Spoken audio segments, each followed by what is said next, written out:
Good morning, my dear students. The last class, we had discussed the topic Indian economy on the eve of independence. In that chapter, we already discussed the areas like low level of economic development under British rule, stagnation of agricultural sector, foreign trade sector, industrial sector, and also we had discussed the demographic condition during the British period. Today, we are going to discuss about the remaining topic of that chapter, occupation structure, infrastructure, and the final area, the conclusion of that chapter. So, we can pass on the new topic, that is the occupation structure of India during the British period. ബ്രിട്ടീഷുകാരുടെ കാലഘട്ടത്ത് ഇന്ത്യയുടെ occupation structure എന്തായിരുന്നു?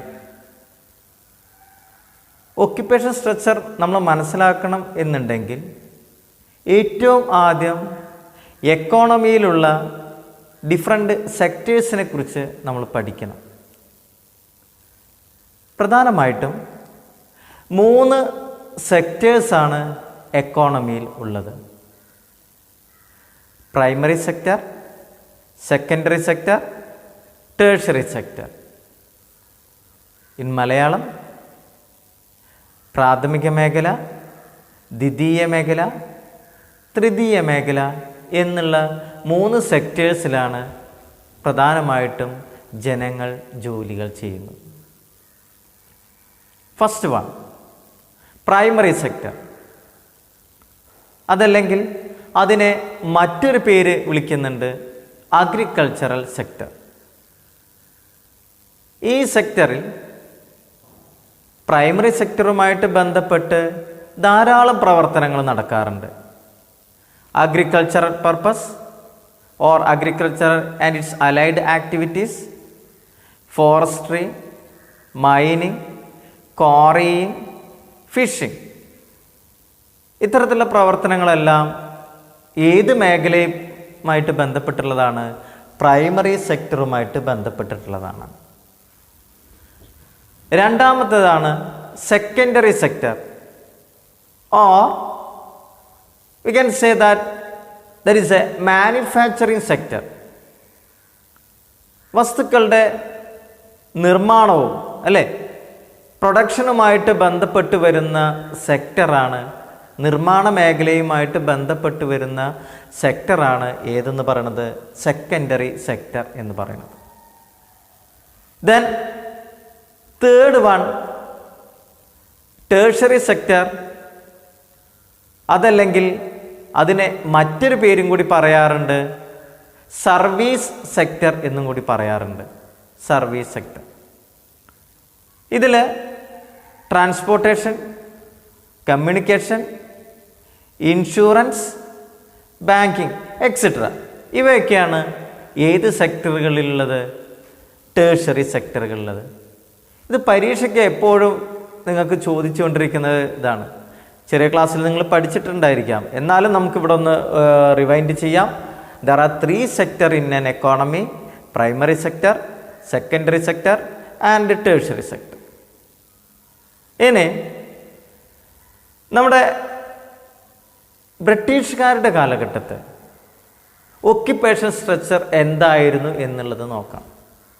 The occupation structure during the British period. Majority ജനങ്ങളും agriculture and allied ആക്ടിവിറ്റീസിലായിരുന്നു engage ചെയ്തിരുന്നത്. Agricultural and allied activities എന്ന് പറയുന്നത് ഏത് സെക്ടറായിട്ട് വരുന്നു? പ്രൈമറി സെക്ടർ അല്ലേ. ആ പ്രൈമറി സെക്ടറിലാണ് നമ്മുടെ ബ്രിട്ടീഷുകാരുടെ കാലഘട്ടത്ത് ബ്രിട്ടീഷുകാർ ഇന്ത്യയെ കോളനിയാക്കി വെച്ചിരുന്ന കാലഘട്ടത്ത് നമ്മുടെ ജനങ്ങൾ മിക്കവാറും ആൾക്കാർ ജോലി ചെയ്തിരുന്നത് പ്രാഥമിക മേഖല അതല്ലെങ്കിൽ പ്രൈമറി സെക്ടറിലാണ്. ഏകദേശം സ്റ്റാറ്റിസ്റ്റിക്കൽ റിപ്പോർട്ട് പ്രകാരം 70-75% ഓഫ് പീപ്പിൾ, ആ ഡാറ്റ ശ്രദ്ധിക്കണം, 70-75% 70-75% of people are engaged in agriculture sector or primary sector. Then ബ്രിട്ടീഷുകാരുടെ കാലഘട്ടത്ത് ഇൻഡസ്ട്രിയൽ സെക്ടറിനെ നിങ്ങൾക്കറിയാം, ഇതിൻ്റെ മുന്നത്തെ ടോപ്പിക്കിൽ ഞാൻ പറഞ്ഞിരുന്നു, ഇന്ത്യൻ ഇൻഡസ്ട്രിക്ക് ആര് പ്രാധാന്യം കൽപ്പിച്ചിരുന്നില്ല? ബ്രിട്ടീഷുകാർ പ്രാധാന്യം കൽപ്പിച്ചിരുന്നില്ല. കാരണം ബ്രിട്ടനിൽ 19th സെഞ്ച്വറിയിൽ ഇൻഡസ്ട്രിയൽ റവല്യൂഷൻ ഉണ്ടാവുകയും ആ ഇൻഡസ്ട്രിയൽ റവല്യൂഷൻ ഉണ്ടായപ്പോൾ ബ്രിട്ടനിൽ ധാരാളം ഇൻഡസ്ട്രികൾ ഉണ്ടാവുകയും ആ ഇൻഡസ്ട്രിയിലേക്ക് ആവശ്യമായ റോ മെറ്റീരിയൽ ഇന്ത്യയിൽ നിന്ന് ആണ് ബ്രിട്ടീഷുകാർ കൊണ്ടുപോയിരുന്നത്. ആയതുകൊണ്ട് അവർക്കാവശ്യമായിട്ടുള്ള റോ മെറ്റീരിയൽ ഇന്ത്യയിൽ നിന്ന് എളുപ്പം എക്സ്പ്ലോയിറ്റ് കടത്തി കൊണ്ടുപോയിരുന്നതിനാൽ ഏത് സെക്ടറിന് പ്രാധാന്യം കൽപ്പിച്ചില്ല ഇന്ത്യയിൽ? സെക്കൻഡറി സെക്ടർ ഓർ മാനുഫാക്ചറിങ് സെക്ടറിന് ബ്രിട്ടീഷുകാർ പ്രാധാന്യം കൽപ്പിച്ചില്ല. ആയതുകൊണ്ട് തന്നെ during the British period around 10% of people are engaged in secondary sector. ഏകദേശം 10% ആൾക്കാരെ അല്ലെങ്കിൽ 10-15% ആൾക്കാരെ എന്തിൽ ഉണ്ടായിരുന്നുള്ളൂ? ഏത് സെക്ടറിൽ ഉണ്ടായിരുന്നുള്ളൂ? സെക്കൻഡറി സെക്ടറിൽ ഉണ്ടായിരുന്നുള്ളൂ. നിങ്ങൾക്ക് ഡാറ്റകൾ ഇതിൻ്റെ ഒരു ഇൻഫർമേഷൻ നോക്കാം അല്ലേ? മാനുഫാക്ചറിങ് സെക്ടറിൽ 10% അല്ലേ 10% ആയിട്ടുള്ള ആൾക്കാരെ അതിൽ വർക്ക് ചെയ്തിരുന്നുള്ളൂ. Then remaining 15-20% of people are engaged in the service sector or tertiary sector. 15 മുതൽ 20% ജനങ്ങൾ ഏത് മേഖലയുമായി ബന്ധപ്പെട്ടിട്ടായിരുന്നു ജോലി ചെയ്തിരുന്നത്?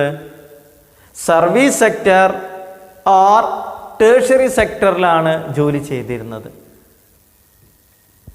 അതേപോലെ തന്നെ ഇതിൽ ചില പോയിന്റുകൾ പറയുന്നുണ്ട്, ശ്രദ്ധിച്ചു നോക്കാം.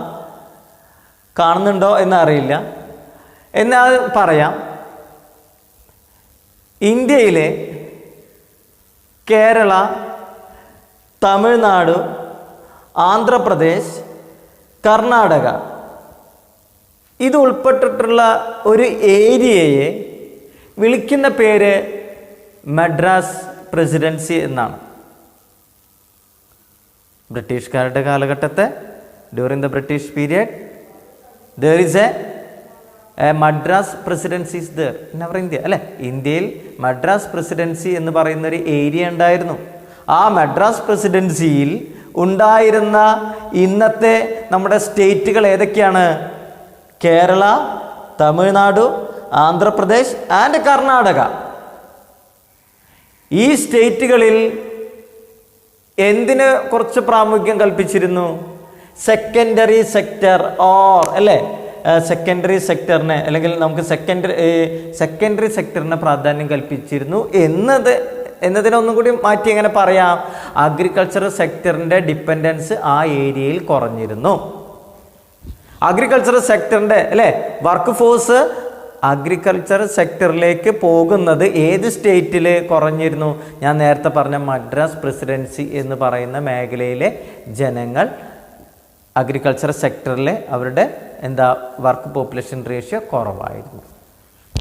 നോർത്തേൺ സ്റ്റേറ്റുകളുടെ കാര്യത്തിൽ ഒറീസ, രാജസ്ഥാൻ, പഞ്ചാബ് തുടങ്ങിയ മേഖലകളിൽ മാനുഫാക്ചറിങ് സെക്ടറും സർവീസ് സെക്ടറിനും വലിയ പ്രാധാന്യമൊന്നും ഉണ്ടായിരുന്നില്ല.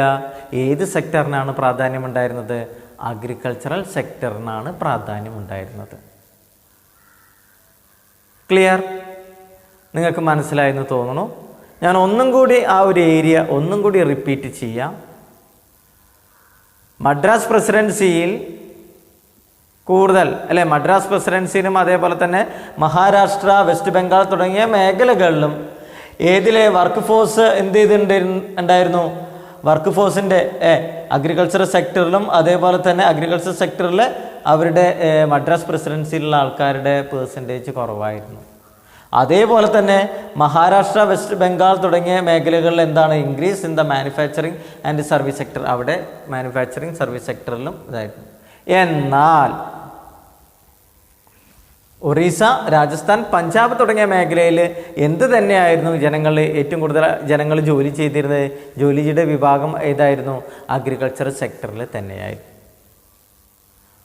അടുത്ത the topic infrastructure during the British period. Infrastructure പറയുമ്പോൾ തന്നെ നിങ്ങൾക്ക് ഇതിൽ ഞാനൊരു പിക്ചറൈസേഷൻ കാണിച്ചു തരാം അല്ലേ? ബ്രിട്ടീഷുകാരുടെ കാലഘട്ടത്ത് during the British period lot of infrastructure facilities are came in our India. Post, telegraph, railway അല്ലേ, പോർട്ടുകൾ. അപ്പോൾ കുറേ എണ്ണം ഞാൻ ഇപ്പോൾ ഇതിൽ എക്സാമ്പിളായിട്ട് പറഞ്ഞു. ഇവിടെ ടെലഗ്രാം ഉണ്ട്, അതേപോലെ തന്നെ റോഡ്, റെയിൽ അല്ലേ, പോർട്ടുകൾ ഇവിടെ കൊടുത്തിട്ടുണ്ട്. അപ്പോൾ ഇത്തരത്തിലുള്ള ചിത്രത്തിൽ നിന്നൊക്കെ നിങ്ങൾക്ക് കുറച്ചെങ്കിലും മനസ്സിലാവും ഇന്ത്യയിൽ ബ്രിട്ടീഷുകാർ അല്ലെങ്കിൽ ഇംഗ്ലണ്ടുകാർ ഇൻഫ്രാസ്ട്രക്ചറിന് എന്താ പ്രാധാന്യം കൽപ്പിക്കാനുണ്ടായിരുന്ന ഒബ്ജക്റ്റീവ് എന്തായിരിക്കും? For the exploitation of our Indian resources അല്ലേ? ഇന്ത്യൻ റിസോഴ്സസിനെ വളരെ എളുപ്പത്തിൽ, വളരെ പെട്ടെന്ന് അവരുടെ നാട്ടിലേക്ക് എത്തിക്കുന്നതിന്, റോ മെറ്റീരിയൽസ് അവരുടെ നാട്ടിലേക്ക് എളുപ്പം എത്തിക്കുന്നതിന് ഇന്ത്യയിൽ അല്ലേ, ഇന്ത്യയുമായിട്ട് അല്ലെങ്കിൽ ബ്രിട്ടീഷുകാർക്ക് ഇന്ത്യയുമായിട്ട് പെട്ടെന്നുള്ളൊരു കമ്മ്യൂണിക്കേഷൻ ഫെസിലിറ്റി, ഇൻഫർമേഷൻസ് ഒക്കെ പാസ് ചെയ്യുന്നതിന് വേണ്ടിയിട്ടൊക്കെ എന്ത് ചെയ്തു? ബ്രിട്ടീഷുകാർ അല്ലെങ്കിൽ ഇംഗ്ലണ്ടുകാർ ഇന്ത്യയിൽ ഇൻഫ്രാസ്ട്രക്ചറിനെ പ്രാധാന്യം കൽപ്പിച്ചു. സത്യം പറയട്ടെ, ബ്രിട്ടീഷുകാർ നിർമ്മിച്ച പല പാലങ്ങളും റോഡുകളും കോട്ടകളും അല്ലേ, ഇതൊക്കെ ഇന്നും വളരെ ഉറപ്പോടെ നിൽക്കുന്നുണ്ട്.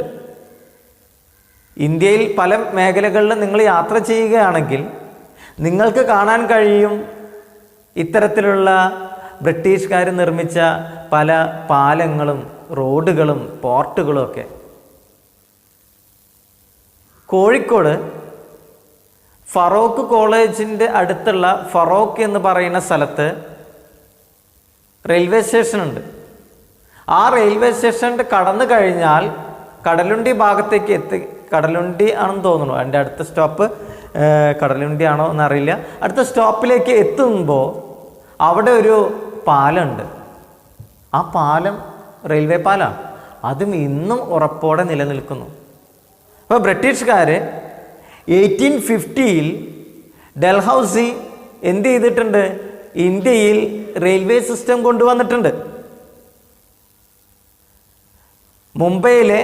മുംബൈ ടു താനെ, മുംബൈ മുതൽ താനെ വരെ ഏറ്റവും ആദ്യത്തെ ഒരു റെയിൽവേ അല്ലേ, ട്രെയിൻ ആദ്യമായിട്ട് ഓടിയത് ഇന്ത്യയിൽ മുംബൈ മുതൽ താനെ വരെയാണ്. ഇത് ഇന്ത്യയിലെ ട്രാൻസ്പോർട്ടേഷൻ്റെ ഒന്നാമത്തെ അല്ലെങ്കിൽ നമ്മളൊരു കുതിച്ചുചാട്ടമായിരുന്നു. ബ്രിട്ടീഷുകാർ ഇന്ത്യയിൽ റെയിൽവേ കൊണ്ടുവന്നത് ഇന്ത്യയുടെ ട്രാൻസ്പോർട്ടേഷൻ മേഖലയിൽ പുതിയ ഒരു ട്രാൻസ്പോർട്ടേഷൻ ഇൻഫ്രാസ്ട്രക്ചറിൽ അതിൽ നല്ലൊരു ഉയർച്ച ഉണ്ടായി. അടുത്തതായി നമുക്ക് ബ്രിട്ടീഷുകാരുടെ കാലഘട്ടത്ത് ഇന്ത്യയിലുണ്ടായ പോസിറ്റീവ് ആൻഡ് നെഗറ്റീവ് അല്ലെങ്കിൽ അവരുടെ പോസിറ്റീവ് കോൺട്രിബ്യൂഷനും നെഗറ്റീവായിട്ടുള്ള ഇന്ത്യയെ ബാധിച്ചതും എന്തൊക്കെയെന്ന് നോക്കാം. പോസിറ്റീവായിട്ട് ഇന്ത്യയിൽ കുറേ ഇൻഫ്രാസ്ട്രക്ചേഴ്സ് ബ്രിട്ടീഷുകാർ കൊണ്ടുവന്നു. അതിൽ ഇമ്പോർട്ടൻ്റ് ആയിട്ട് പറയേണ്ടത് റെയിൽവേ, പോർട്ടുകൾ, telegraph, then waterways, inland waterways, പോർട്ടുകളൊക്കെ ഇന്ത്യയിൽ കൊണ്ടുവന്നു.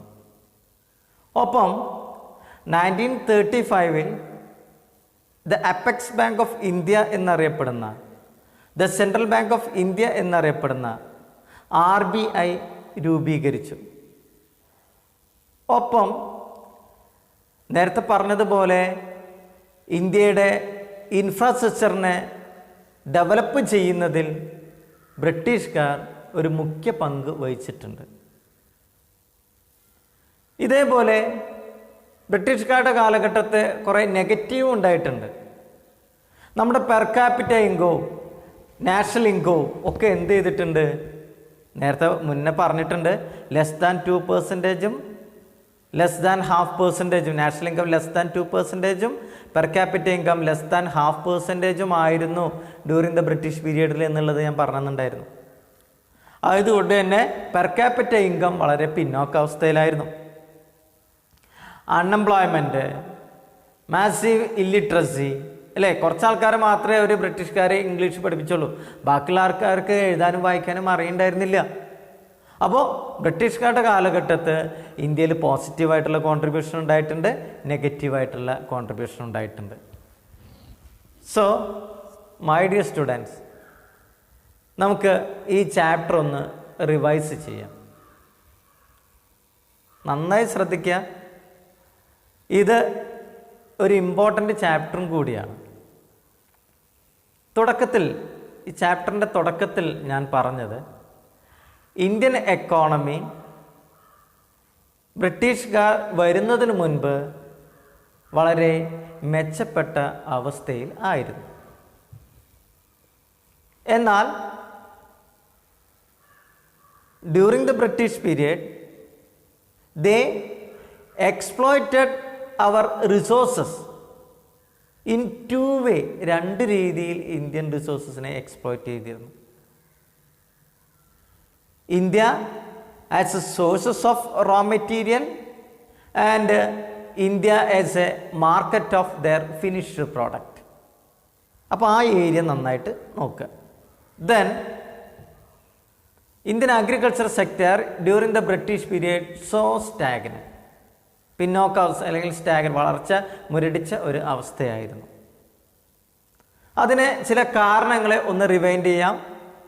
Exploitative land settlement system, low level of productivity, low level of technology, low level of irrigation facility, then commercialisation of agriculture and partition of India into India and Pakistan. അപ്പോൾ അങ്ങനെയൊക്കെ മാറ്റിയത് agriculture sector stagnant ആകുന്നതിന് കാര്യം. പിന്നെ നമ്മൾ discuss ചെയ്തത് industrial സെക്ടറാണ്.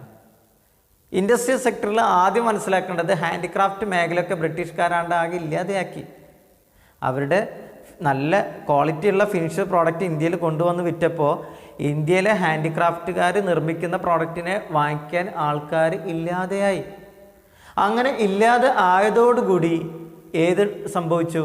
Handicraft മേഖലയിൽ ധാരാളം ആൾക്കാർക്ക് തൊഴിൽ നഷ്ടപ്പെട്ടു. ദെൻ ഇന്ത്യയിൽ ബ്രിട്ടീഷുകാർ ഇൻഡസ്ട്രിക്ക് എന്ത് ചെയ്തിരുന്നില്ല? യാതൊരുവിധ പ്രാധാന്യം കൽപ്പിച്ചില്ല. അത് ഞാൻ മുന്നേ പറഞ്ഞിട്ടുണ്ട്. അവരുടെ നാട്ടിൽ ഇൻഡസ്ട്രിയൽ റവല്യൂഷൻ സംഭവിച്ചപ്പോൾ അതിലേക്ക് ആവശ്യമായിട്ടുള്ള റോ മെറ്റീരിയൽ കൊണ്ടുപോകുന്നതിന് വേണ്ടിയിട്ടാണ് അവർ ശ്രമിച്ചത്. Then 1907 the dawn of the industry എന്ന് പറയുന്നത്, ഇന്ത്യയിലെ ഇൻഡസ്ട്രിയുടെ ഒരു ഡോൺ എന്നറിയപ്പെടുന്ന ജാംഷഡ്ജി ടാറ്റ 1907 ടിസ്കോ രൂപീകരിച്ചോട് കൂടിയാണ് ഇന്ത്യയിലെ ഒരു ഇൻഡസ്ട്രിക്ക് ഒരു പ്രാധാന്യം ഉണ്ടായത്. ഒപ്പം അഗ്രികൾച്ചർ അല്ലേ, നമ്മൾ jute industry, woollen industry, sugar industry, cement industry, അങ്ങനെ പേപ്പർ ഇൻഡസ്ട്രി, ചെറിയ ഇൻഡസ്ട്രികളൊക്കെ വന്നു. ദെൻ ഫോറിൻ ട്രേഡിൻ്റെ ഏരിയ ആണ്. ഫോറിൻ ട്രേഡിൻ്റെ ഏരിയയിൽ ഇന്ത്യ അല്ലേ the exporter of the primary പ്രോഡക്റ്റും ഇമ്പോർട്ടർ ഓഫ് ദി ഫിനിഷ്ഡ് പ്രോഡക്റ്റുമായിരുന്നു. എന്നിട്ട് അതിൽ ഏതൊക്കെ പ്രൈമറി പ്രോഡക്റ്റാണ് നമ്മൾ എക്സ്പോർട്ട് ചെയ്തിരുന്നത് എന്നുള്ളതും അതേപോലെ ഏതൊക്കെ ഫിനിഷ്ഡ് പ്രോഡക്റ്റാണ് ഇന്ത്യയിലേക്ക് ഇമ്പോർട്ട് ചെയ്തതെന്നും നമ്മൾ പറഞ്ഞിരുന്നു. പിന്നീട് അതിൽ തന്നെ ഒരു ഇമ്പോർട്ടൻ്റ് ആയിട്ടുള്ളൊരു പോയിന്റ് ഉണ്ട്. ഏതാ point? Export surplus. Export surplus ബ്രിട്ടീഷുകാരുടെ കാലഘട്ടത്തിൽ ഉണ്ടായിരുന്നു. That export surplus the Britishers are used for their war purpose. അവരുടെ ആർമി വികസിപ്പിക്കുന്നതിനും മറ്റ് സ്ഥലങ്ങൾ ആക്രമിച്ച് കീഴടക്കുന്നതിനും വേണ്ടിയിട്ട് പട്ടാളക്കാർക്ക് ശമ്പളവും ചെലവും ഒക്കെ കൊടുക്കുന്നതിന് വേണ്ടിയിട്ടാണ് ആ എക്സ്പോർട്ട് സർപ്ലസ് ബ്രിട്ടീഷുകാർ ഉപയോഗിച്ചത്. ദെൻ ഡെമോഗ്രാഫിക് കണ്ടീഷൻ നമ്മൾ പറഞ്ഞു. അതിൽ first stage, second stage, third stage പറഞ്ഞു. അതിൽ ഓരോ ഇൻഫം മോർട്ടാലിറ്റി റേറ്റ്, ലിറ്ററസി റേറ്റ്, അങ്ങനെ ഓരോ റേറ്റിനെ കുറിച്ച് പറഞ്ഞു അല്ലേ. പിന്നെ ഇന്ന് ഡിസ്കസ് ചെയ്ത അല്ലെങ്കിൽ നമ്മൾ ഈ വീഡിയോയിൽ ഡിസ്കസ് ചെയ്തിട്ടുള്ള പോയിന്റുകളാണ്. ഏറ്റവും ആദ്യം ഒക്യുപ്പേഷൻ സ്ട്രക്ചർ. ആ ഒക്യുപ്പേഷൻ സ്ട്രക്ചറിൽ primary sector, secondary sector, tertiary sector നന്നായി ഓർക്കണേ. ഒപ്പം പ്രൈമറി സെക്ടർ എത്രയാ? 15 to 20%, 70 to 75%, 70 to 75% primary സെക്ടറും agriculture സെക്ടറും, 10 to 15% എത്രയാ? സെക്കൻഡറി സെക്ടറും, ദെൻ 15 to 20% എവിടെയാ? സർവീസ് സെക്ടറുമായിരുന്നു എന്നുള്ള ഡാറ്റ ഓർക്കണം. പിന്നീട് നമ്മൾ ഡിസ്കസ് ചെയ്തത് ഇൻഫ്രാസ്ട്രക്ചറാണ്. ഇൻഫ്രാസ്ട്രക്ചർ എല്ലാതും നമ്മൾ വിശദമായിട്ട് ഡിസ്കസ് ചെയ്തേനെ. ഈ ചാപ്റ്ററിൽ നിന്ന് നിങ്ങൾക്ക് പരീക്ഷയ്ക്ക് ചോദ്യങ്ങൾ വരിക. ഒരു ചോദ്യം പറയാം. What are the reason for stagnation of Indian agriculture sector? Then the twin objective, what is the twin objective of Britishers? ബ്രിട്ടീഷുകാരുടെ രണ്ട് ഒബ്ജക്റ്റീവുകൾ എന്തെല്ലാമായിരുന്നു? പിന്നെ വരുന്നത് ഇന്ത്യയുടെ ഇൻഡസ്ട്രിയൽ സെക്ടറിൻ്റെ കണ്ടീഷൻസ് എന്തായിരുന്നു എന്നുള്ളതും, പിന്നെ ഒരു ഏരിയ വളരെ രസകരമായിട്ട് എല്ലായ്പ്പോഴും ചോദിക്കുന്നൊരു ചോദ്യമാണ്. ബ്രിട്ടീഷുകാരുടെ കാലഘട്ടത്ത് ഇന്ത്യയിലെ ഇൻഫ്രാസ്ട്രക്ചർ ഡെവലപ്മെൻറ്റ് ഉണ്ടായിരുന്നു. ക്രിട്ടിക്കലി ഇവാലുവേറ്റ് ചെയ്യുക. Critically evaluate the infrastructure facilities during the British period. ഒരു 4-5 മാർക്കിൽ അല്ലെങ്കിൽ മാക്സിമം ഒരു 6 മാർക്കിനൊക്കെ ചോദിക്കുന്ന ചോദ്യങ്ങളാണ് ഈ ഭാഗത്തുള്ളത്. എന്തായാലും പ്രിയ വിദ്യാർത്ഥികൾക്ക് എല്ലാവർക്കും ഈ ചാപ്റ്റർ നന്നായിട്ട് മനസ്സിലായെന്ന് തോന്നുന്നു. നമ്മൾ 2 വീഡിയോ ആയിട്ടാണ് ഇത് വിട്ടുള്ളത്. ഇതിൻ്റെ മുന്നത്തെ വീഡിയോയിൽ ഇതിൻ്റെ ആദ്യത്തെ ഒരു പകുതി ഭാഗം എടുത്തിട്ടുണ്ട്. ഈ വീഡിയോയിൽ ഞാൻ അതിൻ്റെ ബാക്കി ഭാഗം കൂടി എടുത്തു. എല്ലാവർക്കും മനസ്സിലായെന്ന് തോന്നുന്നു. എന്തെങ്കിലും ഡൗട്ടുകളൊക്കെ ഉണ്ടെങ്കിൽ എന്നെ വിളിച്ച് ചോദിക്കുക. Okay, thank you my dear students.